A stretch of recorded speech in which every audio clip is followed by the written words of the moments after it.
Good evening. My name is Bruce Montgomery, and this is a special edition of Technology Access Television. Today, just like those drums, we're here to get the word out about health and good health in the community.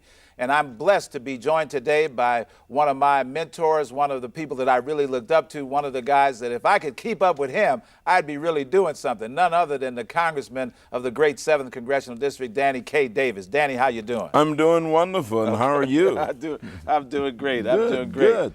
Well, you are the Energizer Bunny in the 7th CD for a lot of folks, because if we could just keep up with you, we'd have a complete day.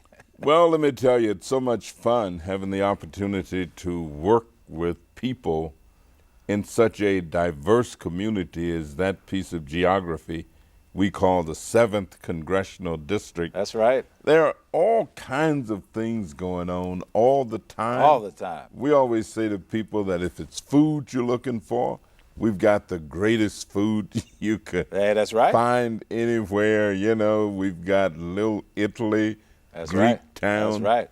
Chinatown, Soulville, Bronzeville, downtown. That's right. You know, Ukrainian cuisine, Polish cuisine, you name it, hey, it's just great. When you're in Washington, are people a little jealous of you when they look at the demographics of the 7th CD and look at all these powerful institutions and great companies and this great legacy of the CD, and they say, man, that Danny Davis, he's a guy. I tell them to just eat their hearts out. I said, well, you know, San Francisco is all right. You know, it's nice to be in Florida.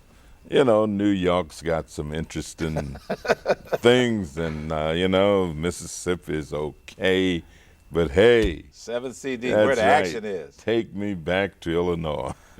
So now we're focused on health. And you've been focused on health. You had, you know, so much of your career. A lot of people don't know the whole Danny Davis story, but you spent a good part of your career in public health and public health administration. These are areas that you know something about. Well, that's true. I kind of backed into health care as a result of the old OEO programs, the health rights programs.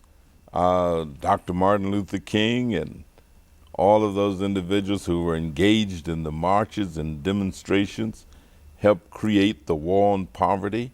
And whenever people would look at areas and what needed to happen, health care would always be a part. So I ended up with a job at the Martin Luther King Neighborhood Health Center.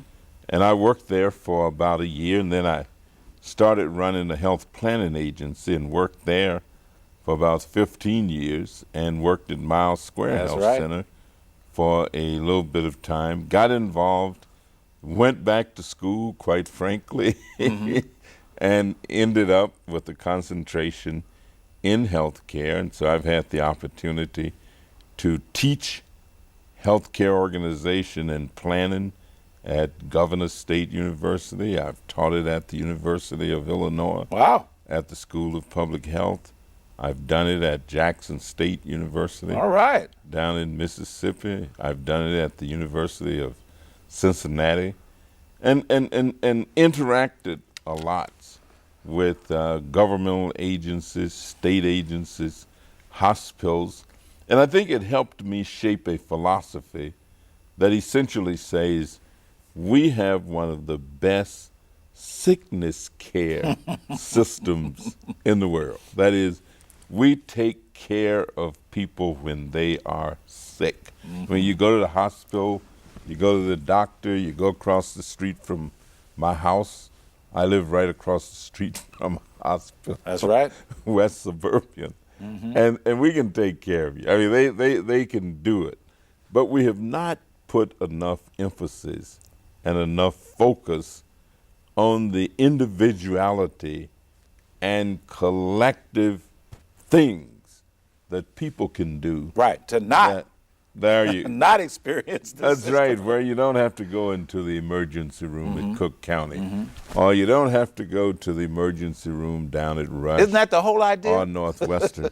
We talk it, Yes. but most of the time we don't really do it. I mean, and that's because people have had a problem with trying to measure the impact of what's called health education, health awareness, health promotion. What does it really do? Didn't our grandparents used to say something like something about a pound of prevention? Oh, an ounce of prevention is worth much more than a pound of cure. That's right. Yeah. That's old wisdom. That's old school wisdom. Yet what? We forgot that? Well, it's just easier to say things than it is to do them. something about it. And so we decided, along with Sankofa and a bunch of other people, Sankofa's Safe Child Initiative, that we would try and promote big time health awareness.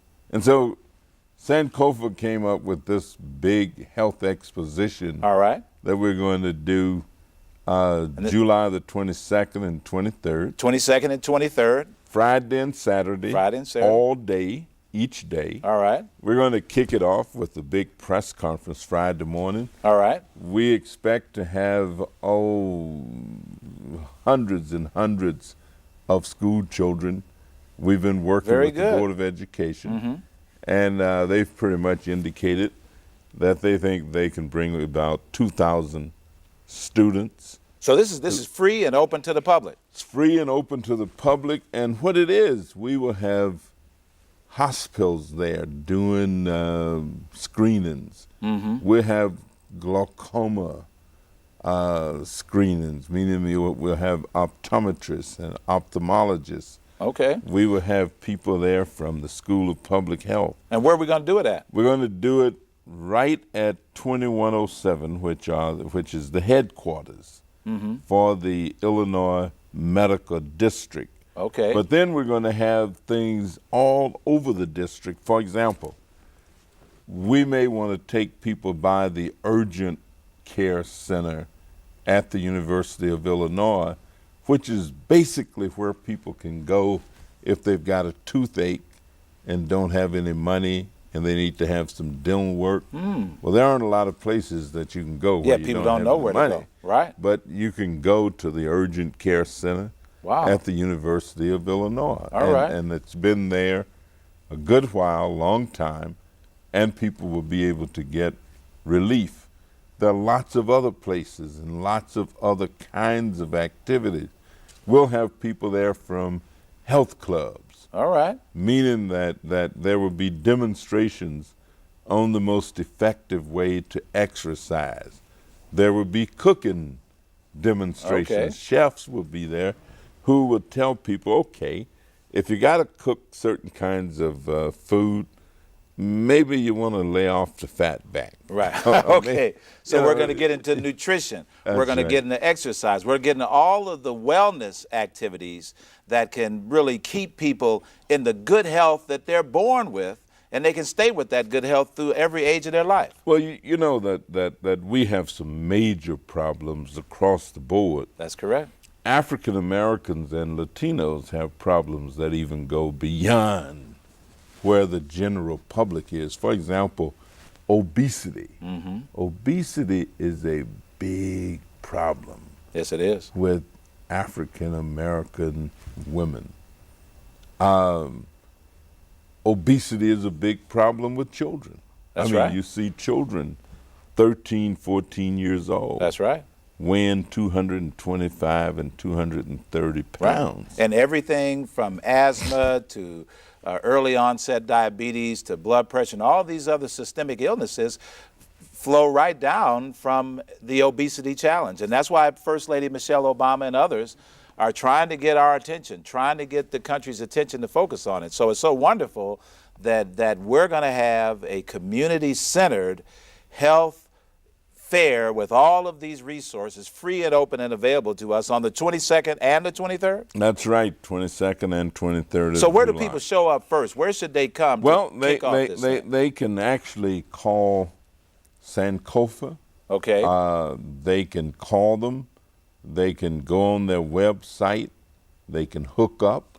They can register. But they can also be involved. I mean, trying to push people to the point of engagement You know, we want to see people live. I mean, there shouldn't be a reason for life expectancy to be 10 years or more in some instances. A 10-year difference. Disparity, yeah. Between, what some females live and what some males live. Now, I just don't believe that the good Lord woke up one morning and said, I think I'm going to let this group live to be 85. I think I'm going to let this group. I was at church Sunday before last, and we had a woman at church who was 106 years old. Wow. And she was spry and talking. That's right. She got up and made a speech. Wow. And she was so funny because she said, I can look after my own affairs. Wow. And I am so grateful that I can look after myself. Well, there are some of the rest of us. That's right. Who wanted to be that grateful because not everybody could say that, nor could everybody do that.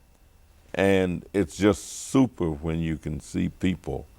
My father lived to be 92 years old. And he had a lot of fun during those last 5 or 6 years. I mean, he had himself a ball. All right. And it was fun to be with him. It was fun to be around him. It was great to see what he was doing, how he manifests himself. And we just want to try and be able to help duplicate in many instances. Well, Congressman Danny Davis, I'm delighted to be able to help get the word out about this wonderful health fair. If you're out there today and you want to live a healthy, happy, and prosperous life, then this is the summit for you on the 22nd and 23rd of July.